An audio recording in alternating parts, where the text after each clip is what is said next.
Hello, everybody. Who are you? Is back, and it's the man with the revelations, all on his own.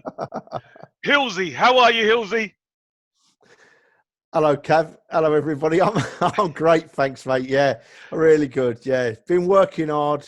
I've got a little part-time job delivering food to the vulnerable people, and I love it. So I've been doing that, lots of that. But I'm ready to go today, mate. Excited again. Fantastic. Well, look, let's waste no time and let's get into it because there's less questions, but we're going to go into a bit more detail, Hillsy, if that's all right. So We'll see. yeah, we'll see. So look, the first question for you, Hillsy, is Arsene Wenger has written a book. Do you think he's going to tell all, or do you reckon he'll protect the regime? Well, I reckon he'll tell some, Kev. Right? I Right. reckon he'll tell some. Because you've got to tell stories to sell a book, haven't you? Yes. So he's got to give us some juicy Some bits. juice, yes. He's got to give us some juice, and it's going to be worth a read. But how far does he go? No one knows, do we? We don't know how far is he going to go.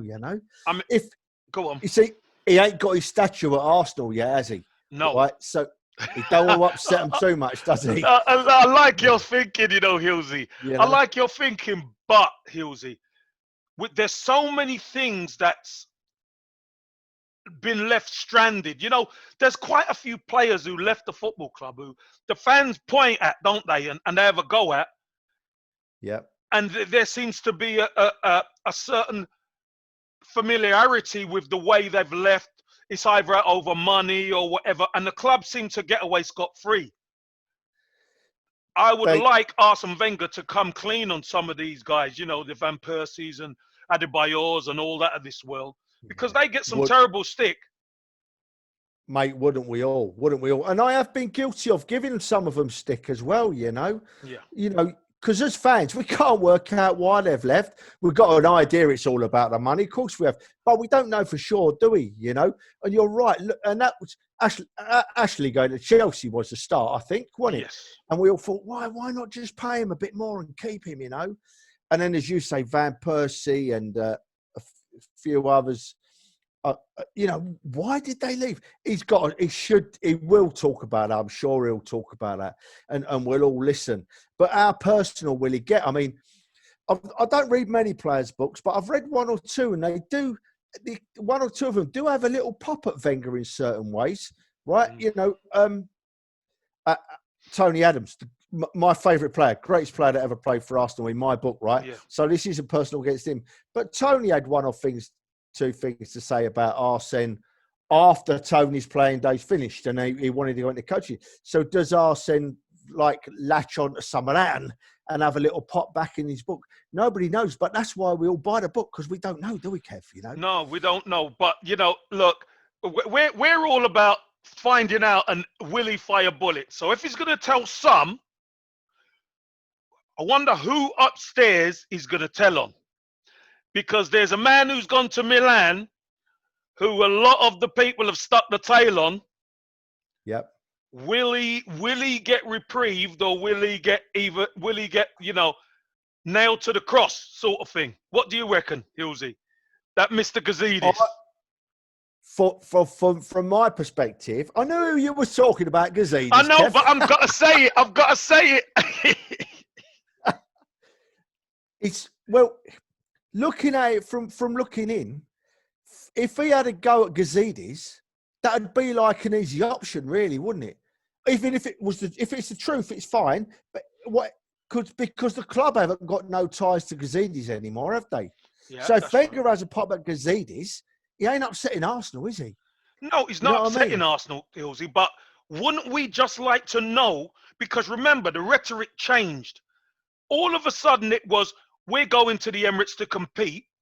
And then it changed to, we're working on a metric system. That's a total, they never told us that when we left Highbury. No, and some proper men of Arsenal that I trusted and liked and still like told us that story. Ken Fryer. I saw an interview with Ken Fryer the other day. What a fine man, upstanding man of Arsenal, legend at Arsenal. But he did an interview when we were leaving Highbury and moved to the Emirates, and he told the same story. You know, he was in there. We've got to go for this. We've got to go for that. And what a load of rubbish it turned out to be. Yazidis, I wouldn't draw a breath on him, mate. I wouldn't draw a breath on him myself. We're so glad he was gone. But I can't answer your question. Nobody can answer your question, Kev, my mate. But that's why we throw. That's why I throw the question, Hillsy, because one, you might not be able to answer it, but I'm asking you because I want to know what you want. What do you, when you pick up that book, what do you want to read inside that book? I want to start at page 1 and never put it down. I want to read it in a day. I want to know why players like who could have been really good, in my opinion, 2 off the top of my head, Podolski, Vermaelen, they didn't seem to get a look in, did they? They didn't seem to get a game at Arsenal. When they did play, all us fans were over the moon with them, you know. And I want to know why in his last 10 years we didn't win things like we thought we were going to win things. And I want to know what stopped him winning things, because it wasn't him. I mean, we know it was all. We know David Dean was a massive influence. Be interested to see what he says about Dean, wasn't it? And Dean going, you know, there's so much to listen to read about in Wenger's book. I just hope he's honest. Yeah. I hope he don't. I just hope he don't protect people that don't want protecting. So don't deserve protection. Yeah, exactly. Don't deserve protection. And I hope he gives praise where praise is due. But overall, I hope he's honest, and I hope he keeps me involved, and I hope he lifts the lid on a few things. Do you know what else as well, Hillsy? I hope there's a nice chapter in there about Pat Rice, his number 2. Yeah, because I'm telling you, that man, the regime and the years he was there, he was instrumental in so much behind the scenes that a lot of people won't give him the credit for. Arsenal will get all the credit, but the constant at that football club was Pat Rice. Yeah, around that first team and stuff. So exactly, it just Pat Rice has got one of them faces and them demeanors, and you look at him and he sort of makes you feel calm. You know, was that the same for you as a player? Like not at the beginning, I could tell you that though, because he was the youth team coach at the time. Yeah, and although Pat Rice was one of them characters. Imagine, I'm an Arsenal fan. I come in as a schoolboy, and Pat Rice is coaching me. Pat Rice and Vic Akers were coaching us. Oh, Vic, what a legend! You know, absolute legend. And then you move on to, being a YTS, and Pat Rice is your youth team manager, and he's the one kind of showing you the ropes in how to move from one stage at youth team to reserves and ultimately to get into the first team. He's the one who's giving you the blueprint. And you know what, Hillsy? He has to be cruel to be kind a lot of the time. Because as a young kid from Brixton, I had no idea what it took. How would I know? No, of course you wouldn't know. No. I was lucky enough that, I had peers ahead of me, your Paul Davises, your Michael Thomas, your Dave Rocastles, these type of guys ahead of me who I could use as kind of leverage and a sounding board. But I had no idea. So he was the one who was really helping me clear the fog, focus, and maximize my talent. It was Pat Rice. And listen, he was hard. He was a hard man. But he was a fair man. Because he don't give that impression. He don't give that impression, mate, does he? Of being a hard man, But yeah. Hillsy, let me tell you, that is one hard Irishman right there. Let me tell you, he didn't mess around. But do you know what? Us youngsters, we needed it because, professional football isn't a joke. It is no joke. It's fun when you're winning. But to have that mentality of being able to win, and this is what Arsenal produced time and time again at that stage, was winners. Lads who could put their bodies on the line to do it for the fans. And that's what he done, and he was instrumental. Do you know what, mate? It's funny you say that, listening to that. That context of being like hardcore and committed, I'll talk about that later when we talk about away trips, right? Because it's really interesting. But going back to Arsene, mate, I'm asking you a question here because I love the answers you give me, pal. Going back to Arsene, when Arsene first came into the Arsenal, was it people like Pat Rice that made that transition for Arsene coming in easier, like, you know? 100%, 100%. Yeah. Because what a lot of people don't kind of understand about Pat Rice. Pat Rice had the respect of every single player at the football club. Pat Rice had lifted an FA Cup. Pat Rice had played in the first team. Pat Rice had come through the ranks. So we knew there's nothing you can mention to Pat Rice about anything. But Pat Rice also had the likes of your Terry Murphys and your Steve Burtonshaws and all these people in the background who were doing their thing, who they'd all worked together for a number of years. Bill Graves and all these guys. They'd worked together for such a long number of years that it was an easy transition for Arsene Wenger. Arsene Wenger just had to kind of get to know a little bit of the first team and add to it as he could. But if he wanted to know something, he goes to Pat Rice. Pat Rice will tell him he's a encyclopedia at that football club. And he knew every single player, their strengths, their weaknesses, etc. Who was good enough, who wasn't, who was tough enough physically and mentally. He was that type of guy. And he would always tell us, you know, if we weren't physically strong enough, he would tell us. Yeah, and he would put us through our paces. He was brilliant. Honestly, he was brilliant. And I was fortunate enough to see him play. And let me tell you, he was a class player. Class right back, Pat Rice.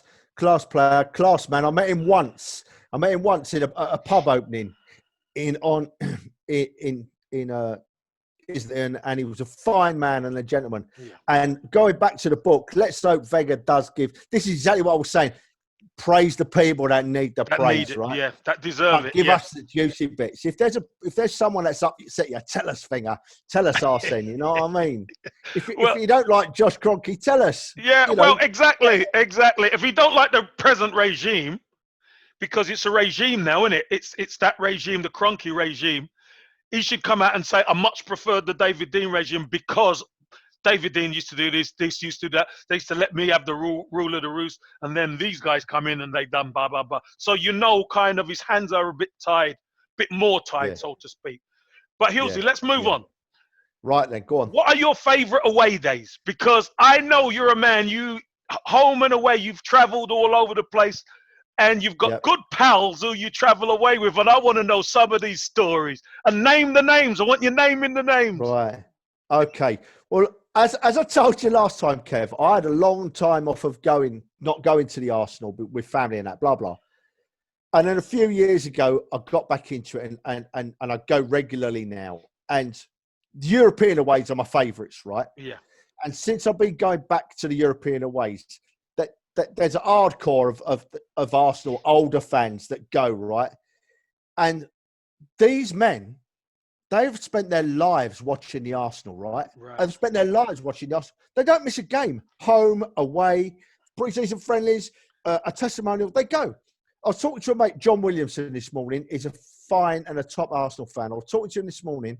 He's been to, in his lifetime, I think he's a couple of years older than me, he's been to 130 European away games with the Arsenal. Really?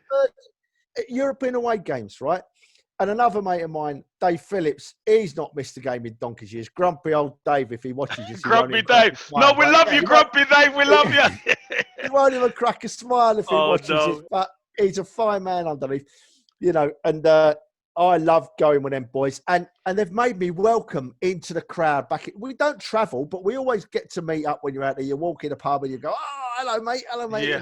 Yeah. And there's a few fantastic lads like that. And the European aways are my favourites, mate. Last year, you know, we I don't know if you remember last season, the Europa League's a great, Kev. Because you get to go to these places, you know. You would never go. No. Vorskla Poltava away last year, right? It's on the eastern side of the Ukraine. And I'd had a chat with John Williamson because I wasn't sure to get there. And another good mate of mine, Terry Greenwood. I always travel to the Terry Greenwood, I know that name. You've mentioned that before, right? Terry. Yeah, bless him. So we've had a chat, and I said to John Williamson, how are you getting to Poltava, mate? I can't see a way getting there. He said, right, Trev, we're flying to Kharkiv, which is over near the Russian border, right? Yeah. And then it's about a 2-hour train journey from Kharkiv, or we can if there's enough of us, we'll get a car or something. Let's get to Kharkiv and we'll find out. Yeah. So there we go. We're on a plane. Lands in Kharkiv, right? It's snow and ice everywhere. And it's freezing cold. And then we meet up with Dave Phillips in the airport. There's about 6 or 8 of us in the airport, top lads. Chris Cannon was there. And we're thinking, right, how are we going to get from Kharkiv now to Poltava? It's a couple of hours away. And then this bloke comes over, and he's a European bloke, like no uniform, and he says, "You want to go to Poltava?" So we said, "Yeah, we want to go to Poltava." He said, "I've got 2 taxis outside. I think it was under £1 to take the 2 taxis to Poltava, and there was 8 of us, so it weren't a lot of money." And we're thinking, well, we were going to get the train, but look at the snow, look at the ice. Right, we'll risk it. If these 2 taxi drivers turn out to be no good, there's 8 of us, we'll have a chance. Yeah. Right, so we jumped in these taxis, right? And we've got about 5 minutes up the road, and they turn off the road and pull over for a fag. These 2 taxi drivers smoking. We're sitting in these taxis thinking, well, you know, none of us are as young as we were. We're all like in our late 50s, early 60s. Are we going to be all right here? And honestly, mate, we got back in and we was on these ice roads, and we're going up these hills on this ice. Yeah. And it's lorries slipping backwards, couldn't get up the hills. You're joking. But this is just a start, right? So anyway, these blokes turned out to be good as gold. Took us to Poltava, dropped us at our hotels. There was 3 or 4 different hotels, and me and Terry Greenwood and Chris Cannon and John Williamson. And a lady called Jill, who used to work for the Arsenal, she was in there as well. We sat there, right, and we'd get a beer. It's about 40p a pint, so we're thinking, lovely job. Lovely job. We're there early, Kev, you know, because Yeah. it's Tuesday night. The game's not till Thursday, but Yeah. we've gone. And a lot of the other Arsenal fans were going to Kiev, but we thought, no, we'll go. Yeah. So we sat there. One of the lads gets his phone out and he said, "Lads, we're in Poltava, aren't we?" So we said, "Yeah." He said, "Well, we're in trouble." Why is that then? Why is that then? They've just declared martial law because the Russians are getting a bit leery just across the border. They think they might invade. Oh, Right? God. So we think, oh dear, what's going on here? And my missus has seen it on Sky News, so she's ringing me in Poltava. She said, "What are you doing? What are you doing?" I said, "Well, I'm pissed. I don't care. I've had a few beers." Bring them on. Yeah. So anyway, we just sat there. It was all right. Like, it was fine. And then the Arsenal announced that the game had been moved to Kiev. So we thought, oh, now we've got to get the bloody Kiev from Poltava. Oh, no. But we ended up getting this train, right, on the game was on a Thursday. We stayed in Poltava another day, the Thursday morning. It's about a 200-mile train journey, Poltava to Kiev. First class, Kev. I had a seat like an armchair, right? Yeah. Recliner, beautiful, and that. 2.5 hour, first class, 14 quid. You're Bargain. joking. 14 quid. So we sat there all happy. But in fairness to Poltava, we went down to the ground at Poltava on the Wednesday, and the fans, there were some fans there, and they were a bit fed up because the game had been moved. But when the steward knew that me and Terry were English, they took us through the gates, showed us around the stadium in Poltava, showed us the changing rooms. Good as gold they were. Lovely. Good as gold. Yeah. Fantastic. And that was a trip and a half. Everyone was worried apart from us. Like, we were just drunk, drinking cheap beer, and we were fine. Well, you know what? It sounds quite interesting having lorries sliding down towards you down that hill. That Honestly, mate. That's not an exaggeration. We were going up the hills in these cars. There was these Arctic lorries sliding back past us. Oh, God. And it was a proper Eastern European town, but we were all right. And it was weird, you know, because the game was played. You might have played there in the Olympic Stadium in Kiev eventually. No, not playing there. And it holds about 70-odd thousand. And the Arsenal visitor section was full, and there was about 1,000 other people scattered around the stadium. Jeez. It was a weird experience, but it was good because the youngsters played well that night, and we won. I think we beat them. So yeah, that was a good trip. So what about other away days, London or whatever? London, I always like going to Tottenham. Always like going to Tottenham away ever since I was a kid. But I've always had to be so careful because being a Tottenham boy, born and bred, Kev, everyone knew me. They know you, yeah, they know you. Oh, mate. And for the week before the game, I'd keep ducking and diving, you know. I want to tell you about that when you asked me about revealing something, right? But, you know, you were talking about the first time. Well, we were talking about the first time anyone ever got called a gooner, right? Yeah. And I can remember the first time I got called a gooner because I used to drink in the pubs in Tottenham, and I used to drink in the pub in West Green Road in Tottenham called the Black Boy, right? It was a big boozer on West Green Road, mainly Tottenham fans in there. And in the late 70s, I was about 16, 17, used to go in there for a few pints with my mates, and they all knew I was an Arsenal fan. And there was one or two Tottenham fans in there who used to get a bit leery with me. Never any trouble, but weren't keen. Mouthy. And I went in there one night, and one of them said, "Oh, the effing Gooner's in, look." I went, "What? Gooner? I've never heard that before. Gooner." And there's a Riders of the Night track, the group Riders of the Night, they're an Arsenal group. And they do a track about the original Gooner, and he talks about it on there. And it rings bells with me because he says when he first got called a Gooner, he thought, "Oh, I quite like that." And do you know what? I thought the same. I thought, Gooner? I've been called worse. They can call me that all they You could want. have that. Yeah, you take that. But that was growing up in Tottenham. And I used to see the away days in them days, Kev, were different wherever you went, right? Because they attempted segregation, but they couldn't segregate people. Yeah. Because most of the games weren't all ticket, you see. So they go where they want. People could pay in. If you were playing West Ham or Chelsea or Tottenham and you stood on the North Bank, you could sense the atmosphere before the game started. And you knew that at some stage it was going to go up in the air and there was going to be Tottenham fans here. Big time. Yeah, pockets. Always little pockets, Yeah, you could sense it was going to happen, and it did. And unfortunately, it was part of football in them days. But I hate to say it, but I did not enjoy it, mate. You know what I mean? I used to. Well, it was it was part. The crazy thing, Hillsy, and look, violence and all that. It's not about that, but because it was personal, wasn't it? It was personal. It was your turf against the opposition, both on the pitch and in the stands. That's what it was. But, of course it was. Of course it was. And teams used to love to say, "Yeah, we went over to Arsenal when we were in the North Bank," or we went over to Tottenham and we got in the shelf side because it was the shelf side at Tottenham. And that's right. Many years ago, it was the Park Lane end at Tottenham, but then that became the away end. And then so it became the shelf side at Tottenham, the North Bank at Arsenal, and Queen's Park Rangers used to walk in there. And Chelsea, it was the shed, know. And Green QPR, the loft or whatever. QPR was the loft. It was all different. And it used to be the build up during the week, right, that's where we meet with. It's West Ham it's West Ham this week. Gonna have to keep my head down there. Yeah. Quite likely they don't care who they give a right hand. That's right. That's right.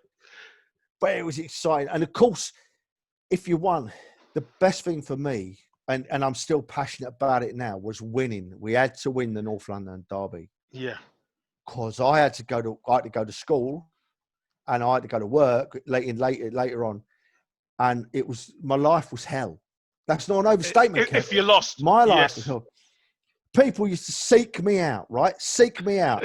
Northumberland Park School probably had about 1,200 kids in it, right? And half of that school would be searching for me. Wow. I used to hide. Mr. Harrison was the caretaker at Northumberland Park School. And I weren't scared, but I used to think, I could do without it. You could do without it. You don't need it, yeah. Mr. Harrison, the caretaker, God rest him, he died years ago. But he used to let me go in his office. He had a little caretaker's office, and he'd let me go there and make me a cup of tea because he liked me. He was my mate. Was he a gooner? Was he a gooner? Do you know what, mate? I genuinely can't remember. I can't remember what team. He probably didn't support any team, and so he didn't care.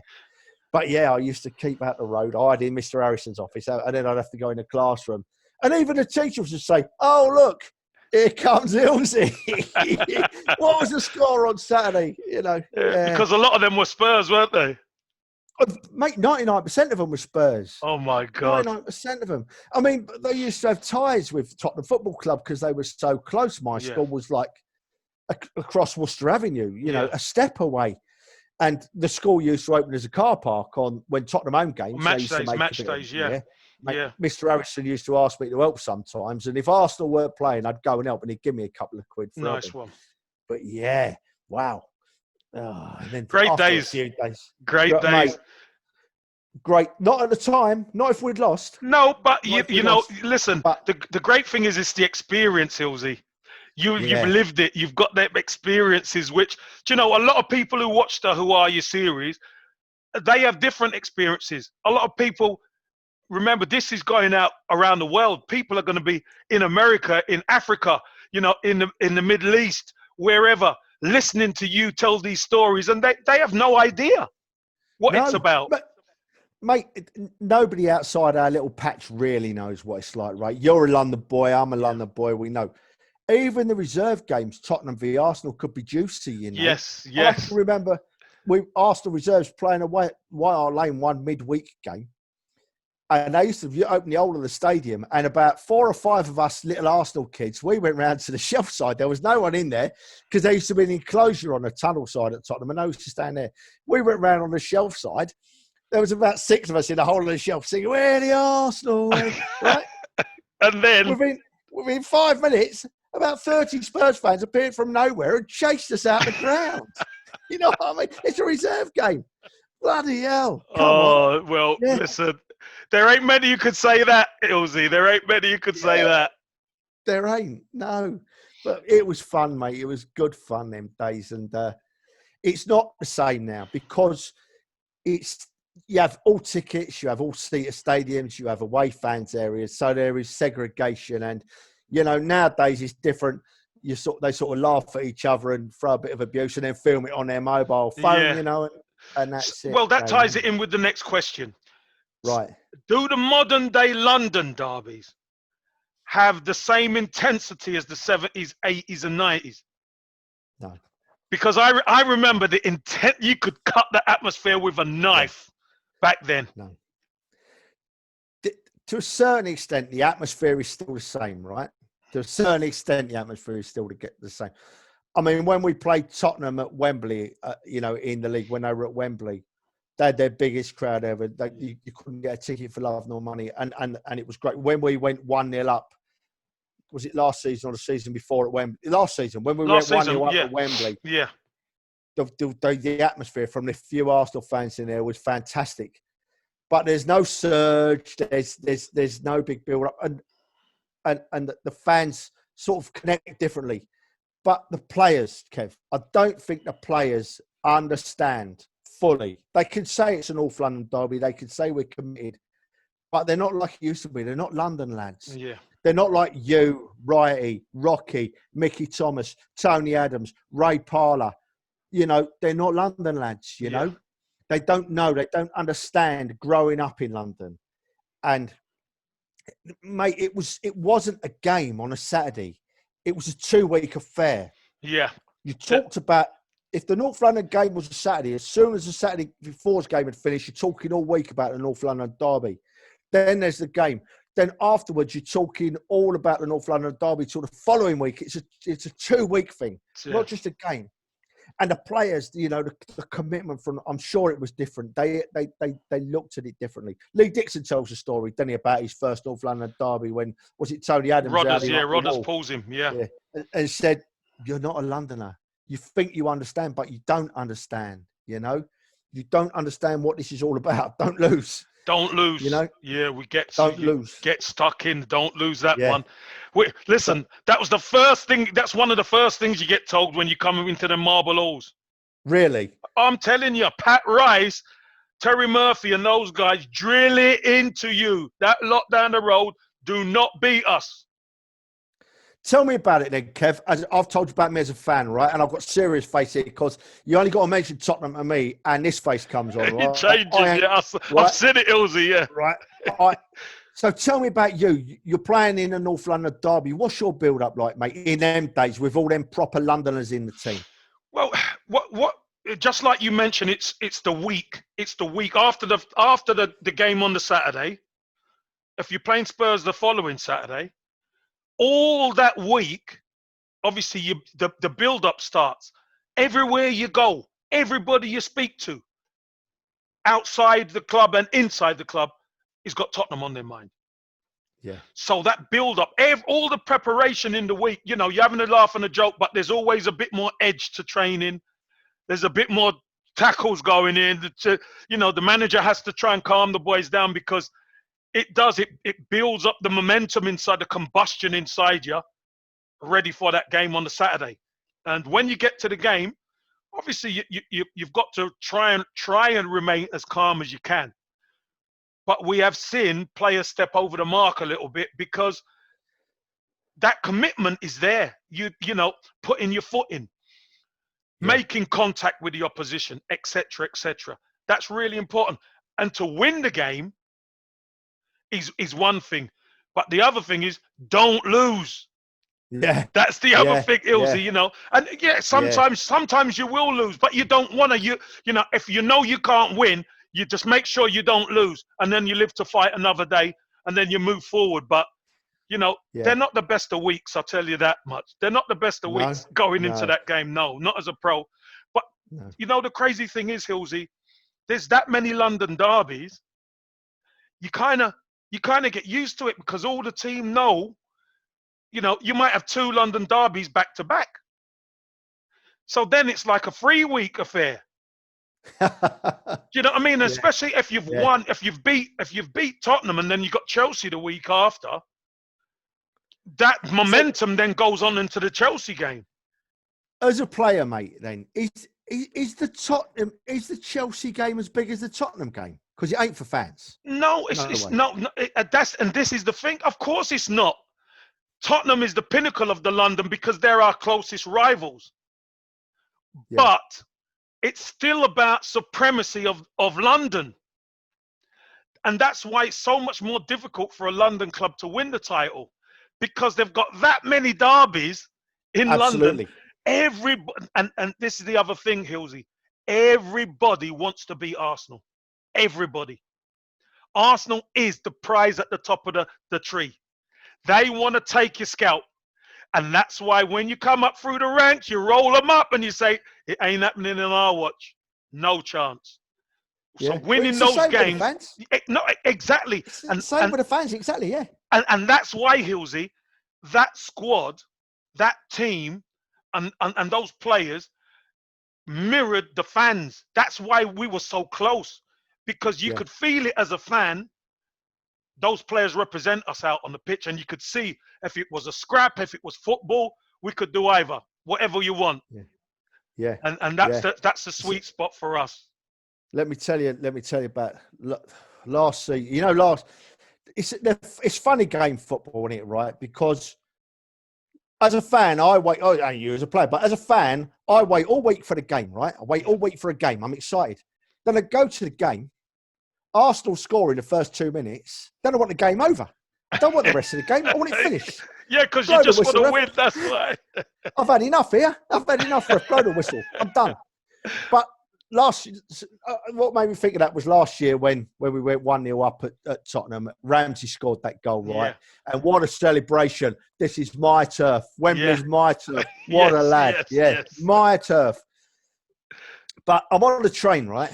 Last year, and I've not met anyone because I've come down from Lincolnshire, shot across, and I've got on the train to Wembley, and it is full of Spurs fans. It is chock a block, and I'm stood there like this, thinking, "Oh well, it smells a bit on here but it's Tottenham fans, so it's going to smell a bit, but we're all right, you know." Yeah. And then, what's the ringtone on my phone? Right, good old Arsenal, right. So we honestly, this is true, Kev, right? No, this is another reveal. This is, and that's the next question for you. Right. Go on, keep going. So we stop at a station, right? Well, I'm on the Metropolitan line going to Wembley. We stop at a station, so it's quiet, like the doors have opened.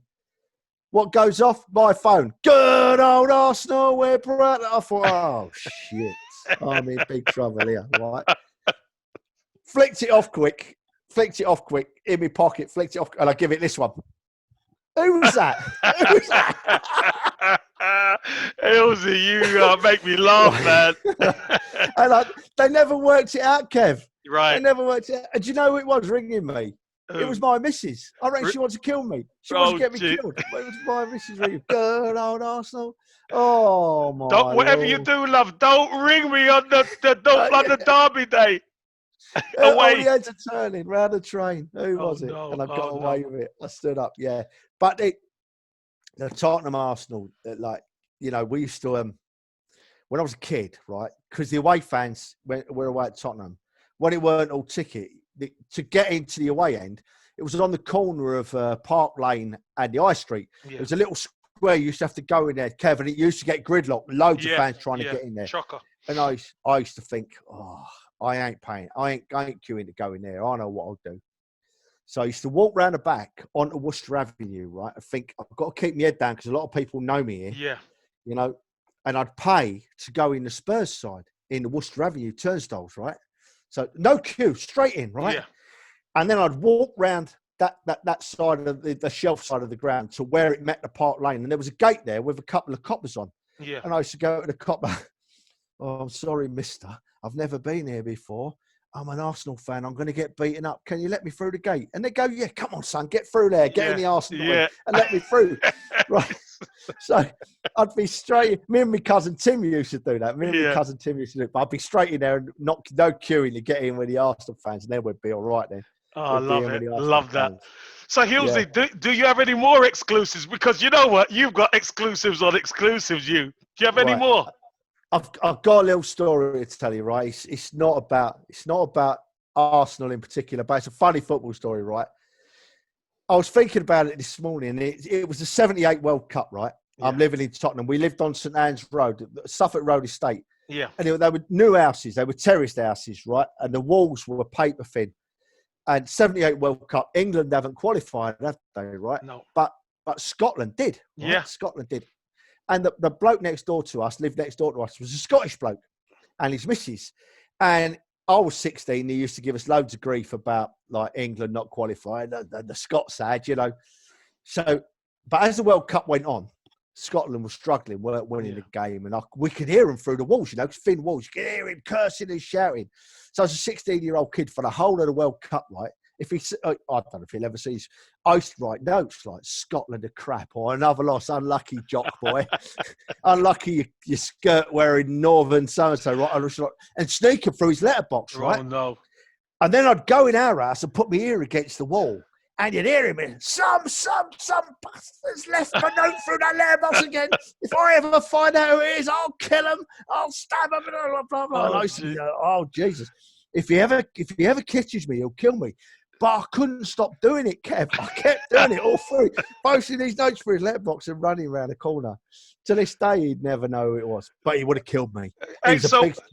So when Archie Gemmill scored the goal against Holland, he must have been going mad. You could hear him through the walls. They were like paper. That wasn't all you could hear through the walls, I might tell you. But that's another story. I'm sure you were listening as well, Hillsy. Yeah. I'm sure you were listening as well, mate. I was 16. What do you think? Yeah, of course you were. With hormones. I love that, Hillsy. But Hillsy, look, listen, thank you for that revelation of your Scottish neighbour. But let's get on to the last question here. Right. Arsenal's transfer policy has once again come under scrutiny. Yep. What's your thoughts on it? It's a bit like the first question, Kevin. It's like serious face comes back on here. Mate, we've from a fan's point of view, we've lost so much money over the last few years. The players that have left Arsenal for nothing. Yeah. It's embarrassing, isn't it? Yeah. And I don't understand the ins and outs, and I don't understand how that's allowed to happen.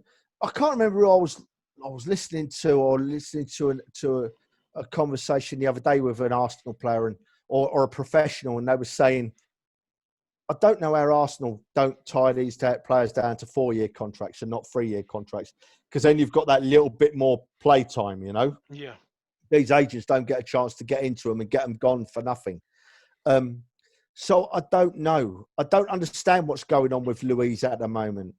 All I know is as a fan looking in, all I see from my blinkered view is money going out the club, money going out the club, money going out. Another signing, you know, and sorry, mate, little cough then. Money going out, and we don't know what's going on. We want to see us bringing in players and then at least getting a bit of money back for them.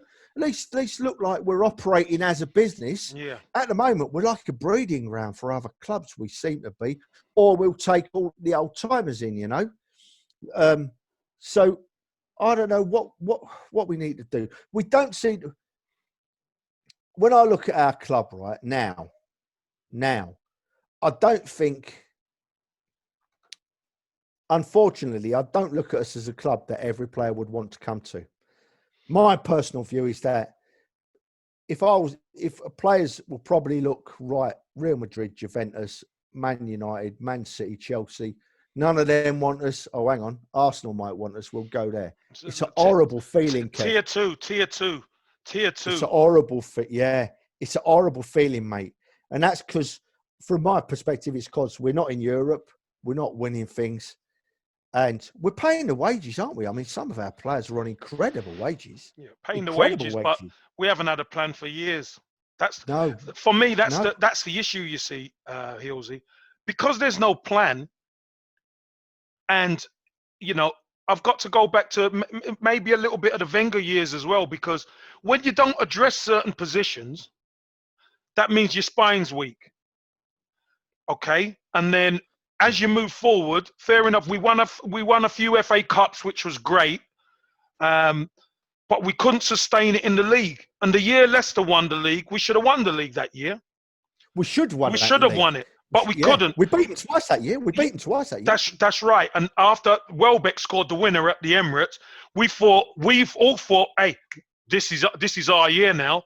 But obviously, we're back. But we couldn't sustain it.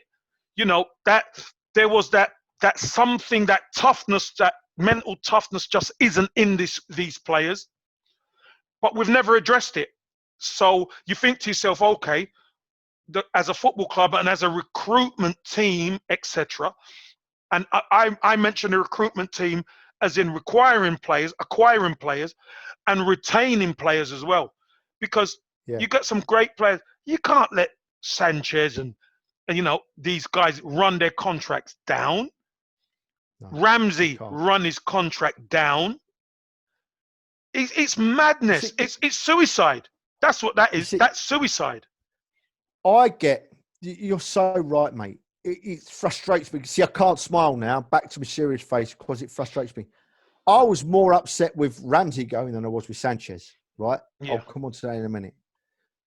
But you're so right about the spine of the team. I'm a fan. I'm not meant to know a lot about the ins and outs and the depth of a football club. I'm a fan. But even I could see, and 99% of Arsenal fans could see, for the last, I don't know how many years of Wenger's reign, we needed to sign a strong midfielder.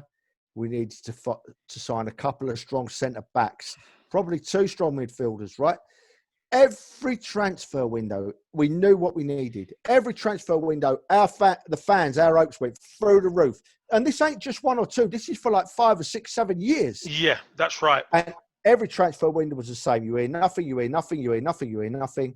And then the last 10 minutes of the transfer window, we sign a couple of last-minute buys that are not really good enough, that we've paid over the top for because other teams know we're desperate. Yeah. And they're not good enough to play for the Arsenal. And it went on for years and years and years and years.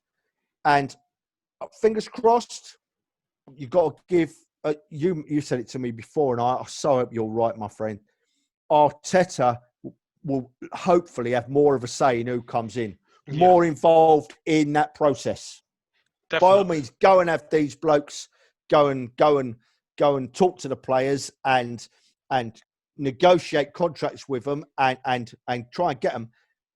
But don't do that stage until Arteta has said to you, I want him and I want him. You know? It's embarrassing, mate, what's happened. Every transfer window, we were like, yeah, we'll bet some, we'll buy some, and we never did. And if we could see it as fans, right, we need that spine. Why can't these people that are being paid millions to recruit see it? Why can't they see it? Hillsy, and that is the million-dollar question. We all see it. We all comment on it. We all speak to our friends about it, but it never got addressed. And I honestly think Mikel Arteta will address it because you know why? When Man City played Arsenal, Man City exposed all of Arsenal's weaknesses. They did. They exposed them all. And Mikel Arteta knows what Arsenal's weaknesses are. So now he's come in, he's the manager. He knows they're the gaps I have to close. He knows it now. Yeah. Now, how he does it, because obviously limited funds, etc., I don't know, but I think that's the priority. Absolutely agree, mate. When we played Man City 2 or 3 seasons ago in the League Cup final at Wembley, it was embarrassing to be an Yeah, Arsenal fan that day. We weren't in it from the first whistle to the last. that's We were right. just, it was, do you know what? It was almost a training game for Man City, mate. Yeah, We were poor. We were really poor. And it's an interesting point, mate. This is what they say about the fans don't realise, or the fans only have so much of a say.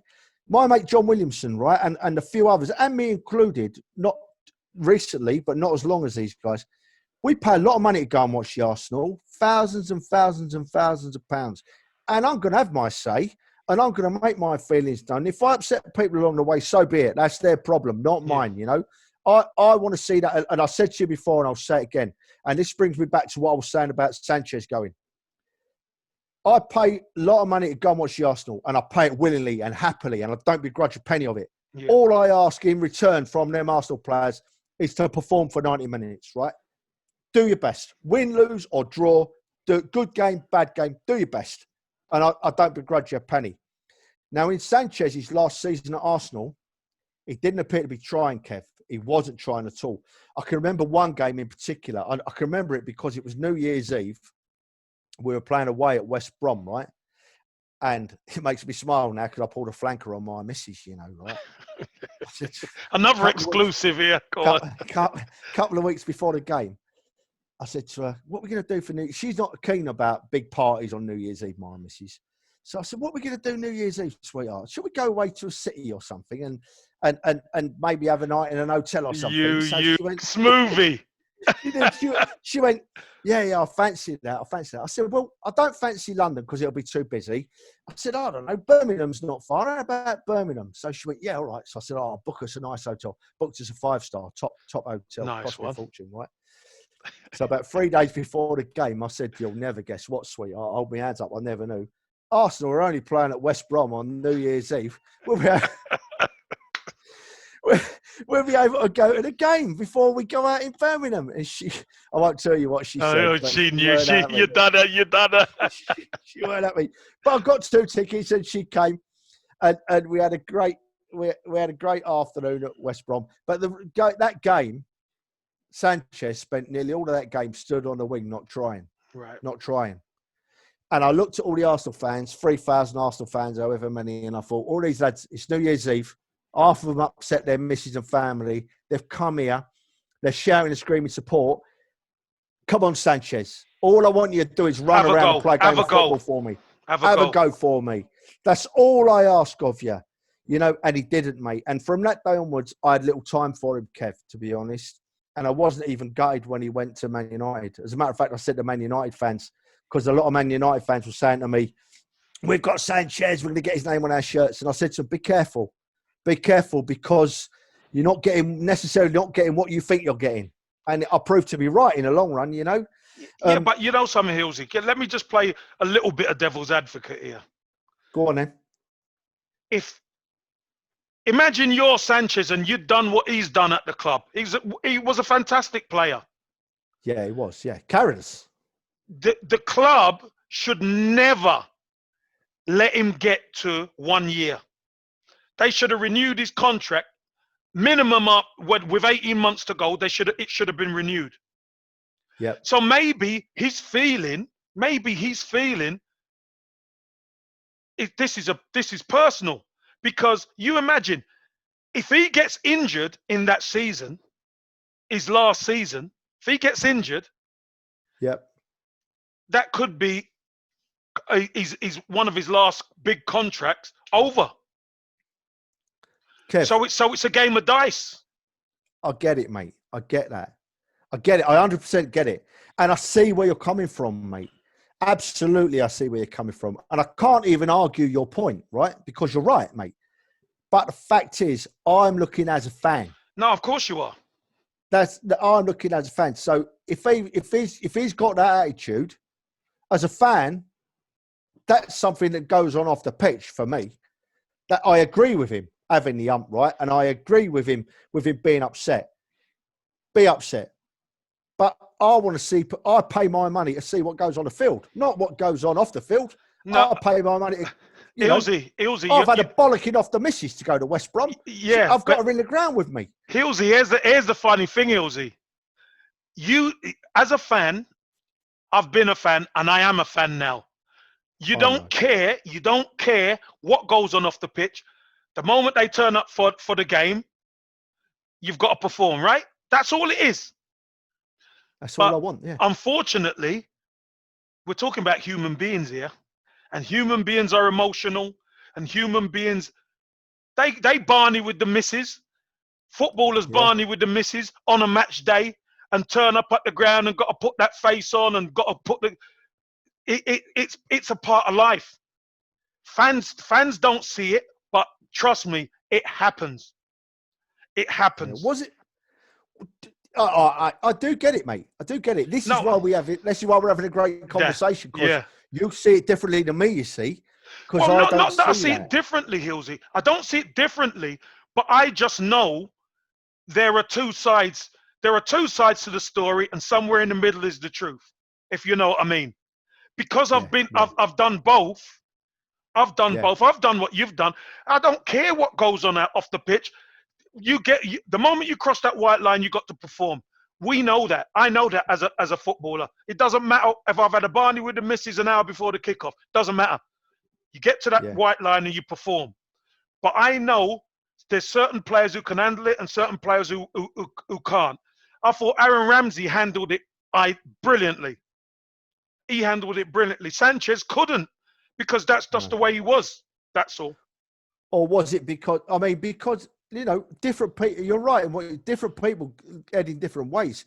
We all know a lot of South American people and players are quite highly strung, Yeah. and in a lot of ways that makes for good football. Where you've only got to look at the amount of times that Brazil and Argentina have won the World Cup, Yeah. to see that makes for good footballers. But they also may react differently. Ramsey's a British bloke, and he maybe looked at it differently. But I was so pleased. I'm not drifting. Just sticking with Ramsey. Ramsey was so upset when he got presented. Wenger's leaving. He was so sad. Ramsey. That lad had great feelings for our club. But touching on Wenger, that last game at home, was it Burnley at home? Was it Burnley at home we played the last game? Wenger's last game. Was it Burnley or Watford? One of the two. We won 5-1 or 5-0. Watford, I think it was, or whatever. We got a program. I've got a program in the shirt here somewhere. Yeah. I was so worried that day. Going to the ground that day, we went early. Me and my lad went early, and my lad and Terry went early. And all the way to the ground, all I could think about was a lot of people are not happy about Wenger. Please don't let this go pear-shaped now. Yeah. We've got to look at the bigger picture. And then, not luckily enough, but the great thing was the Arsenal fans showed nothing but respect and dignity to Wenger that day. And Wenger had his lap of honour, and it was a great day. Good send-off. Give him a good send-off day at the stadium. Yeah, it was fantastic. I wish, in all honesty, I wish it had happened 5 years earlier, because it would have gone on another level, but it was good. And then we moved on from that. So, I was so pleased, proud of the Arsenal fans that day, proud, because we don't have to dwell on what went on with Wenger out and all that. I don't like dwelling on it. No, I was never part of it. I was never part of it, It's negative.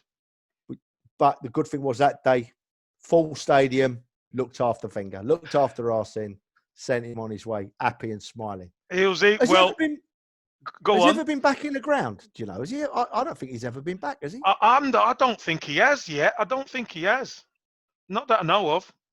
But listen, he's welcome. I'm sure he's going to get a statue after this book, because he's going to protect the ones upstairs. Yeah. But Hillsy, I saw you smiling again, and we're at the end already. No, you can't go yet, mate. You can't go yet, right? Hillsy, because I've got to ask you one question. Well, ask me one question, because we've got to go. Don't cut me off now. Wait. I've got to ask you one question, right? Because I was looking at, I'm a massive collector of Arsenal memorabilia, right? Yeah. I have a folder here with every Arsenal game ever played in there, right? Since the start of Arsenal Football Club to the present day, every season, the scores and all the programs. And I was thinking about 94 the other day. I saw I didn't go to the game, but I've got a match ticket for Copenhagen 94, the final, right? And then I thought, hang on a minute, I'm going to talk to Kevin next week. And you scored the goal that took us to that final when we beat PSG at Highbury 1-0, didn't you? Yeah. You scored it in the 7th minute. So it would have been one of them games as a fans. I'd have been thinking, 8th minute, I want a game over done now. But tell me, because, mate, looking at you now, you make me proud thinking about that. How did you feel that night? When you got back in that changing room and you scored the winner in that one of the most important games ever. How did you feel, pal? Well, we were buzzing. You know, the truth is, we were so happy because this squad, we knew we had to get into a final in Europe and win it, because that would then cement that squad's legacy. It would cement George Graham's legacy. To get to a final is one thing. That's the first hurdle. Yeah. The second one, I felt quite sad for Wrighty because obviously he got booked and he was going to miss the final. Yeah. But as a group of players, we were all buzzing and we opened the windows at the dressing rooms. I know. I was there. You know, I know. Yeah, right. We're throwing stuff outside. We're enjoying it with the fans. You were there. Well, it was an amazing night, wasn't it? It was an amazing night for everyone concerned. And, you know, for myself, Hillsy, as an Arsenal fan, who, when I got to Highbury in 77, I couldn't even afford to get in. Here I am, living the dream and scoring a winner in the semi-final to get Arsenal through to the Cup Winners' Cup final. If you could bury me then, you could bury me. I'm telling you now. But we had unfinished business. But if you wanted to take me out then, because it was fantastic. Such a fantastic feel. I was so proud, and I had my family there and everybody. You know, it was brilliant. Do you know, mate? It's people are going to take the mickey out of me for this, and people are going to laugh at me. But I'm sitting here now listening. I could cry with joy now thinking about it. Nights like that are why we're football fans and football players, mate. Definitely. And do you know what? Right, I've got a cauliflower ear, right? What happened? It was that night, I think, when Wrighty was throwing them shirts out the window. Yeah. Someone walloped me to get a shirt, and I didn't get a shirt. So, Wrighty, if you're listening, son, you owe me a shirt. Oh pal. no, I'm sure he'll listen to this, Hillsy. But Hillsy, did you go to Copenhagen? Did you go to Copenhagen? No, mate, I didn't go to Copenhagen. No, I'd love to say I did, but I didn't. It was amongst the time when I wasn't going that often, mate. You know, it was amongst the times when I weren't going that often. But I picked it up. Look, I got me ticket. It's one of my favourite things. My Copenhagen final ticket. I look at it and I smile. So quickly then, Hillsy, tell me where you watched it. And when Smudger scored, what you done? Do you know what? If I'm honest, I would have been at home. It's not one that I remember greatly. I would have been at home, and I would have probably had some mates round. It was 94, so my son would have been old enough to watch it with me, and my daughter. They're both big gooners, my son and daughter. And I'd have watched it at home as a family, mate. And because that was that period of time when, as I said, you were out of the game kind of thing. I was going to the home games, a lot of the home games, but the away games sort of passed me by. I'd go, you know. You were busy working, weren't you? You wouldn't got a ticket for Copenhagen in my position for love nor money. But I know a lot of people, once again, as I said last time, a lot of people that were there, and we get in a pub and we have a couple of beers and they start talking. And I can't get involved in them conversations a lot, but I'm a great listener, Kev. Yeah. I'm a great listener. And it makes me smile because we're Arsenal fans, and you've made my day telling me about that, Palmer. Me cauliflower ear. Yeah, well, I'll remember the cauliflower ear next time I tell the story. Throwing stuff out the window. Unbelievable. But that was a good thing.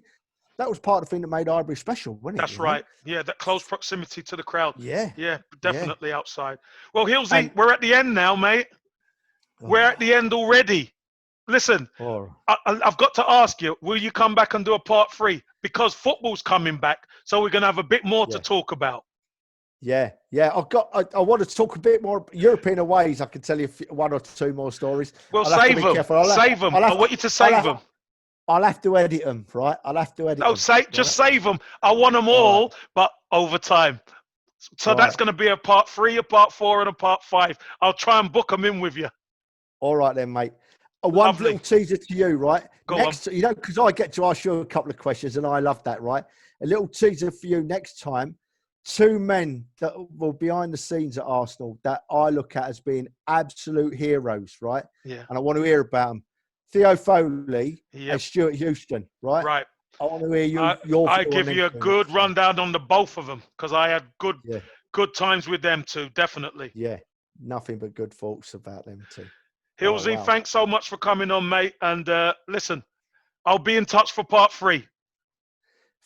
Kevin, thank you very much again, sir. And once again, as I'm going to say every time, thank you for the memories, my friend. Appreciate it very much. You're welcome, Hillsy. Take care, mate. Take care, mate.